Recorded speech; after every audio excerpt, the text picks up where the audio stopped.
നമസ്കാരം സർ. നമസ്കാരം സർ. ഇരുന്നോ, കുഴപ്പമില്ല. സർ, ആ എന്റെ ഭർത്താവ് മരിച്ചു.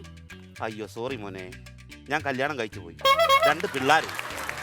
ആ താരകയുടെ മുന്നിൽ നിന്ന് എങ്ങനെയൊക്കെയാ രക്ഷപ്പെടുന്നതെന്ന് എനിക്ക് പോലും അറിയത്തില്ല. അതല്ല സാറേ, വിധവാ പെൻഷനുള്ള അപേക്ഷ തരാൻ വന്നതാ. ഓ, വിധവാ പെൻഷനുള്ള അപേക്ഷ. എന്റെ പൊന്നു കൊച്ചി, അത് ഇവിടെ അല്ല തരേണ്ടത്. അത് ഭാര്യമാരില്ലാത്ത ഭർത്താക്കന്മാരുണ്ടെങ്കിൽ അവരെ കൊണ്ട് കൊടുക്കും. സാർ, ഇത് ഏത് ടേബിളിൽ കൊടുക്കണമെന്നൊന്ന് പറയോ? ഓ, ഏത് ടേബിളിൽ? ഇവിടെ വർക്ക് ഉണ്ട്, ആ ടേബിളിലോട്ട് കൊണ്ടു കൊടുപ്പോ. സർ, നമസ്കാരം സർ. നമസ്കാരം. എന്താ രാവിലെ? സാർ, എന്റെ വിധവാ പെൻഷനുള്ള അപേക്ഷയാ. വിധവാ പെൻഷന്റെ അപേക്ഷയാണ്. ഇങ്ങോട്ട് നോക്കട്ടെ.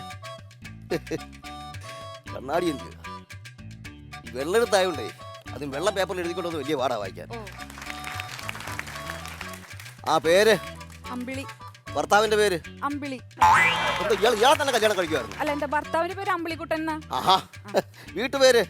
പനമ്പള്ളി നഗർ, മുത്തടുത്ത് ഹൗസ്, തിരുവനന്തപുരം 68001. വായിച്ചു. അയ്യോ സാർ, എന്നോട് പേര് ചോദിച്ചില്ലേ, അതാ ഞാൻ പറഞ്ഞു. ഞാൻ പയ്യെ തപ്പി പിടിച്ചൊന്ന് വായിച്ചു വരുമല്ലായിരുന്നു. അല്ല സാർ, അധികം തപ്പണ്ടെന്ന് വെച്ചിട്ടാ ഞാൻ പറഞ്ഞു. ഒരു കാര്യം ചെയ്യ്.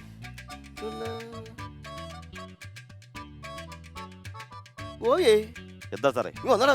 ഓ, നീ വന്നേ. ഇത് മൊത്തം പ്രശ്നമാണോ ഇത്? എന്താ പ്രശ്നം? ഇവിടെ ഭർത്താവ് മരിച്ചിട്ട് ഏകദേശം 10 വർഷം കഴിഞ്ഞു. എന്നിട്ട് അവൾ ഇപ്പോഴാണോ അപേക്ഷ എഴുതിക്കൊണ്ട് വന്നേക്കുന്നത് വിധവാ പെൻഷനുള്ള? 10 വർഷം കഴിഞ്ഞ്. ഇത് ശരിയാവത്തില്ല എന്റെ കൊച്ചെ, ഇത് ശരിയാവത്തില്ല. ഈ തോന്നുമ്പോ ഇങ്ങോട്ട് ഓടി വന്ന കാര്യം സാധിക്കാനേ ഇത് ടോയ്ലറ്റ് ഒന്നും അല്ല കേട്ടോ. അയ്യോ സാർ, എന്തെങ്കിലും കുഴപ്പമുണ്ടോ? കുഴപ്പമുണ്ടോ? എന്ത്? ഇയാളെ ഭർത്താവ് മരിച്ചിട്ട് 10 വർഷം കഴിഞ്ഞില്ലയോ? എന്നിട്ട് ഇയാൾ ഇപ്പോഴാണോ അപേക്ഷ ഉണ്ടാക്കിക്കൊണ്ട് വരുന്നത്? അതിന് അയാളൊന്ന് ചത്ത് കിട്ടണ്ടേ? ഇയാൾ ഇതുവരെ എവിടെ ആയിരുന്നോ? ജയിലില്. എന്തോ ഇതിന്? ഈ ഭർത്താവിനെ തല്ലി കൊന്നിച്ച് ഞാൻ ജയിലിൽ പോയിക്കാം. എനിക്കൊന്നും അറിയണ്ട. നിങ്ങൾക്ക് ഇത് ശരിയാക്കി തരാൻ പറ്റോ ഇല്ലയോ? പറ്റുവേ. ഇതൊക്കെ നിസ്സാര കാര്യമല്ലേ ഉള്ളത്.